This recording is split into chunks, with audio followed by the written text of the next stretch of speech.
नमस्कार, मैं Uday Shankar. News bioscope में आप सबों का स्वागत है।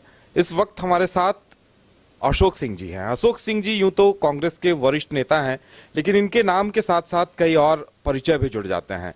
झारखंड पेट्रोलियम डीलर एसोसिएशन के अध्यक्ष हैं, साथ ही समाजसेवी तो हैं ही। पानी एक्सप्रेस के नाम से भी लोग इन्हें जानते हैं, क्योंकि इनका लगातार ये अभियान चलता रहता है कि जहां भी गर्मी के दिनों में लोगों को पानी की कमी हो तो ये पानी पहुंचाते हैं। और लोकसभा टिकट के प्रबल दावेदारों में से भी ये एक थे, इनका नाम चल रहा था। तो अशोक सिंह जी से बातचीत करते हैं। अशोक सिंह जी, अभी तो चुनाव का मौसम है, सबसे पहले चुनाव की चर्चा कर ली जाए, क्या कहेंगे आप? देखिए, जो चुनाव इस वक्त चल रहा है 2024 का चुनाव जो है, ये पूरे देश में एक बदलाव के लिए चुनाव हो रहा है। संविधान की रक्षा के लिए ये चुनाव हो रहा है। जो समाज में गरीबी और अमीरी के बीच में जो बढ़ता हुआ खाई है, उसको पाटने के लिए ये चुनाव हो रहा है। राहुल गांधी जी ने इस चुनाव को इस प्रकार से कर दिया है कि भाजपा सरकार समाज में जिस तरह से नफ़रत का माहौल आज के तारीख में बनाए हुए है, तो समरसता कैसे समाज में कायम रहे, राहुल गांधी जी का ये प्रयास है। और इस प्रयास के तहत उन्होंने, आपने देखा होगा कि लगातार भारत जोड़ो यात्रा के माध्यम से उन्होंने देश को समझने और जानने की कोशिश किया। भारत जोड़ो न्याय यात्रा, आपने देखा होगा कि मणिपुर से महाराष्ट्र और कन्याकुमारी से कश्मीर पैदल यात्रा, ये दो बड़ी यात्राएं उन्होंने की है। और इस यात्रा के माध्यम से जो जनता के मुद्दे हैं, जो जनता की ज़रूरतें हैं, जो उनकी मांग थी, उन सबों को ले करके जो उनकी समझ बनी, कांग्रेस पार्टी की समझ बनी, राहुल जी की समझ बनी, तो ये 5 न्याय लेकर के आए। 5 न्याय में 25 गारंटी है। तो ये कहीं न कहीं 2024 का जो चुनाव है, वो पूरी तरह व्यवस्था के बदलाव का चुनाव है। आप देख सकते हैं कि युवाओं के लिए जो 25 गारंटी है, उसमें युवाओं के लिए 30 लाख जो सरकारी पद हैं सरकार में, केंद्र सरकार के अधीन, उसकी भर्ती उन्होंने गारंटी की है कि इसकी भर्ती एकदम तीव्र गति से कराई जाएगी। वैसे युवा जो पढ़ लिए हैं, वो किसी प्राइवेट कंपनी में या पब्लिक सेक्टर कंपनी में इंटर्नशिप करते हैं, तो वैसे युवाओं को 1 लाख रुपया का सहायता राशि भी सरकार देगी, इंडिया गठबंधन की। हमारी जो महिलाएं हैं, महिलाओं के लिए देख लीजिए कि उन्होंने नारी सम्मान के तहत लक्ष्मी योजना जो है, उसमें घर की, गरीब घर की जो महिला मुखिया होंगी, उनको साल का 1 लाख रुपया, मतलब हर महीने 8,500। और ये राशि त्वरित, मतलब अप्रैल से शुरू होगा। 4 जून को चुनाव ख़त्म होगा और इंडिया गठबंधन की सरकार बनती है, तो 1 अप्रैल से महिलाओं के खाते में सीधे 8,500 रुपये जाएगा। तो ये महिलाओं के लिए इतना बड़ा कदम राहुल गांधी ने और कांग्रेस पार्टी ने इस बार उठाया है। अभी तक जितने चरण के चुनाव हुए हैं, उसे आप किस तरह से देख रहे हैं, इन योजनाओं का असर, या फिर आप लोगों को जो रिपोर्ट है उसके हिसाब से? देखिए, जो चुनाव हो चुके हैं 4 चरण का, इस 4 चरण में इंडिया गठबंधन जो है वो बहुत आगे है, सरकार बनाने के लगभग में पहुंची हुई है। बाकी जो 3 चरण बचे हुए हैं, उनमें मुझे पूरा विश्वास है कि इंडिया गठबंधन जो 272 का आंकड़ा है, उसको छुएगा। क्योंकि जिस प्रकार से जो इंडिया गठबंधन का जो घोषणा है, आप घोषणा पत्र उसका देख लीजिए ना। घोषणा पत्र में एमएसपी, किसान शहीद हो गए, देश के किसान 700 कुछ किसान मर गए, लेकिन मोदी सरकार ने उनको एमएसपी की गारंटी नहीं दी। लेकिन इंडिया गठबंधन ने कमिटमेंट दिया है, लीगल गारंटी दिया जाएगा किसानों के फसलों का, एमएसपी का, चाहे बाज़ार खरीदे या सरकार खरीदे, मिनिमम गारंटी वो सपोर्ट प्राइस रहेगा। तो ये गारंटी जो है किसानों के लिए, ये देश के लिए एक आमूल चूल, आप कह सकते हैं कि इतिहास लिखने के जैसा है। तो इसका लाभ कहीं ना कहीं इंडिया गठबंधन को होगा। और संविधान बचाने की जो बात चल रही है ना, तो जितने हमारे वैसे व्यक्ति जिनको लाभ है सीधे, वैसे तो लाभ सभी को है संविधान से, चूँकि संविधान में सबसे बड़ी चीज़ है बोलने की आज़ादी, और मोदी राज में बोलने की आज़ादी पे ही प्रतिबंध है। जो बोलता है उसे जेल में डाला जाता है, वो चाहे पत्रकार हो या आम आदमी हो, उसमें कोई फ़र्क नहीं पड़ता है।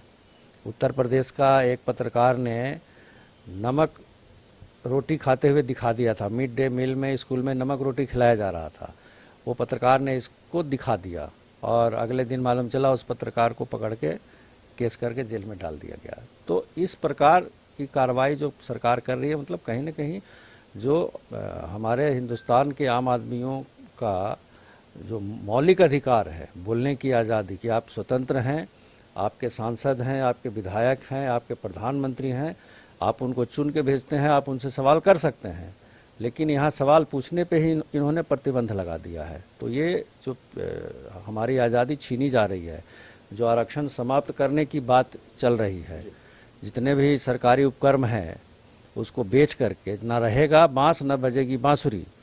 जब सरकारी उपक्रम सारे बिक जाएंगे और जो सरकारी पद है उसमें भर्ती ही नहीं होना है, रिक्त पद रखेंगे, और उसमें भी आजकल ठेका प्रथा है, मतलब इधर उधर से घुमा करके वो नौकरी। तो आरक्षण को समाप्त करने का इनडायरेक्ट फार्मूला जो भारतीय जनता पार्टी और आरएसएस ने अपनाई है, उसके खिलाफ ये 2024 का चुनाव है। झारखंड में आप क्या क्या आकलन कर रहे हैं सीटों को लेकर? देखिए, अभी तक 4 सीटों पे चुनाव हुआ है, खूंटी, लोहरदगा, चाईबासा और पलामू, और चारों जगह मैं समझता हूं कि इंडिया गठबंधन जो है फाइट में एनडीए से आगे है। और धनबाद सीट को लेकर क्या कहेंगे? आप यहाँ लगातार प्रचार प्रसार में भी लगे हुए होंगे और लोगों को से ज़्यादा प्रयास कर रहे होंगे कि अनुपमा जी जो आपकी प्रत्याशी हैं, उन्हें किन मुद्दों के आधार पर उन्हें जीत मिलेगी? देखिए, धनबाद का दुर्भाग्य है कि धनबाद में पिछले 27 साल से ऊपर 15 साल पशुपति बाबू सांसद रहे, अभी जो रिटायर हो रहे हैं, और 17 साल 6 महीना करीब रीता वर्मा जी रही थी। और इतने लंबे अवधि के बावजूद अगर धनबाद में आप देखिएगा तो कोई डेवलपमेंट का काम नहीं है। एक अंडरपास नया बाज़ार पे बनना था जो ट्रैफिक जाम की समस्या से मुक्ति दिलाए, वो इतने दिनों में नहीं बन पाया। कहीं भी एडिशनल सड़क आप नहीं देखेंगे धनबाद में कि सड़क की एडिशनल व्यवस्था हुई, या हर शहर में रिंग रोड बन चुका है, लेकिन धनबाद में कहीं रिंग रोड नहीं है। आपको शहर होकर के ही आना जाना पड़ता है, चाहे बड़ी गाड़ी हो या छोटी गाड़ी हो। तो ये सारी व्यवस्थाएं हैं ना। यहाँ पे अस्पताल अच्छा मिला, एम्स यहाँ से छिन गया।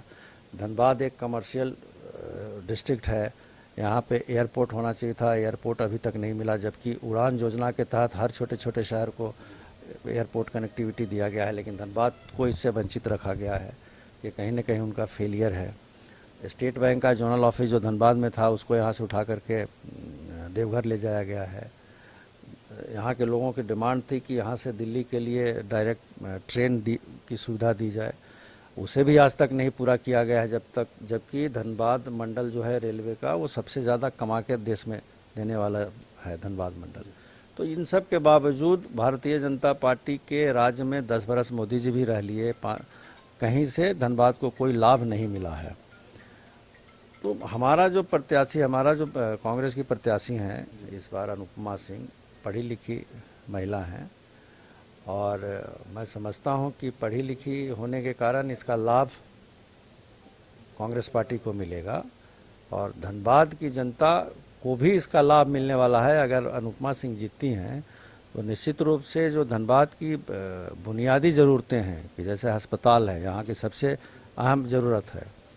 ट्रॉमा सेंटर एक भी यहाँ पे नहीं है। कोई रोड एक्सीडेंट होता है तो यहाँ से सीधा रेफ़र कर दिया जाता है बंगाल या रांची कहीं भी, बट धनबाद में उसका इलाज नहीं होता है। नतीजा है कि जाते जाते वैसे आकस्मिक लोगों की मृत्यु भी होती है।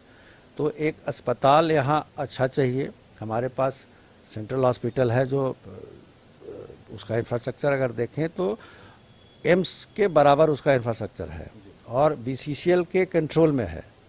तो बीसीसीएल अगर चाहे तो उस हॉस्पिटल को अच्छा बना सकती है, लेकिन सांसद इसके लिए कभी कोई प्रयास नहीं किए। सीएसआर का फंड करोड़ों रुपया है बीसीसीएल के पास, वो चाहे तो सीएसआर का फंड इस्तेमाल करके अच्छे डॉक्टरों की पदस्थापना सेंट्रल हॉस्पिटल में कर सकता है, लेकिन इन सब चीज़ों से धनबाद को वंचित रखा गया है। मैं समझता हूँ कि कांग्रेस पार्टी की प्रत्याशी अगर जीतती हैं तो एज ए कांग्रेसी हम लोगों का भी उनके ऊपर में ये दबाव रहेगा कि यहाँ पे सबसे पहला काम है कि स्वास्थ्य व्यवस्था को आप दुरुस्त करें, ट्रॉमा सेंटर की स्थापना कराएं और एक आईटी पार्क की स्थापना करें। रघुवर दास के समय में एक आईटी पार्क का अनाउंसमेंट हुआ था, बट वो ज़मीन पर आया नहीं। हाथी उड़ा तो हाथी उड़ गया ऊपर, ज़मीन पे उतरा नहीं। तो आईटी पार्क एक यहाँ बहुत ही आवश्यकता है, ताकि यहाँ पे आप देख लो बीआईटी इंजीनियरिंग कॉलेज है और आईएसएम है, अब उसको तो इन्होंने आईआईटी का टैग दे दिया है।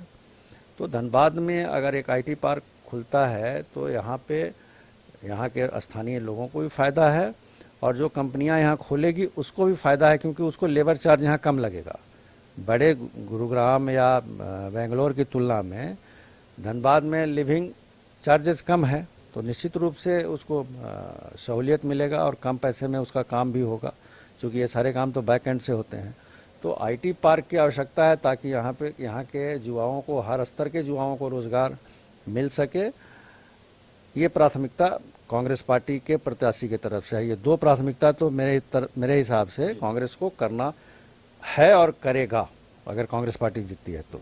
बिल्कुल, यानी आपका कहना है कि इतने सारे मुद्दे हैं कि इन मुद्दों की वजह से इस बार बदलाव होगा, और जो प्रत्याशी हैं विरोध में, उनकी भूमिका को लेकर भी आप क्या कहेंगे उन्हें लेकर?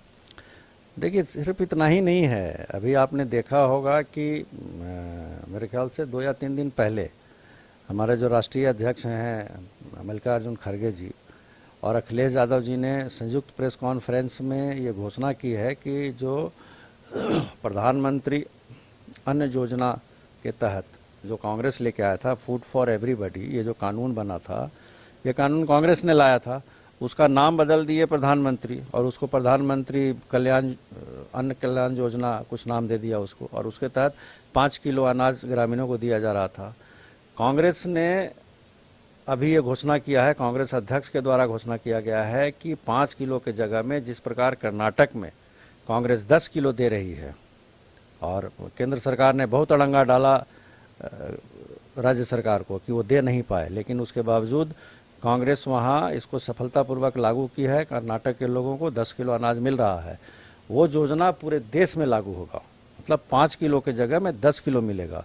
और मैं समझता हूँ कि ये जो घोषणा अभी हुआ है, हालांकि थोड़ा इसमें देर हुआ घोषणा होने में, लेकिन ये घोषणा है जो कि पूरे जो क्षेत्र हैं गरीब लोगों का या ग्रामीण क्षेत्र आप कह सकते हैं, इसमें इंडिया गठबंधन के तरफ लोगों का झुकाव बढ़ेगा। और जो 3 फेज बचे हैं, इस 3 फेज में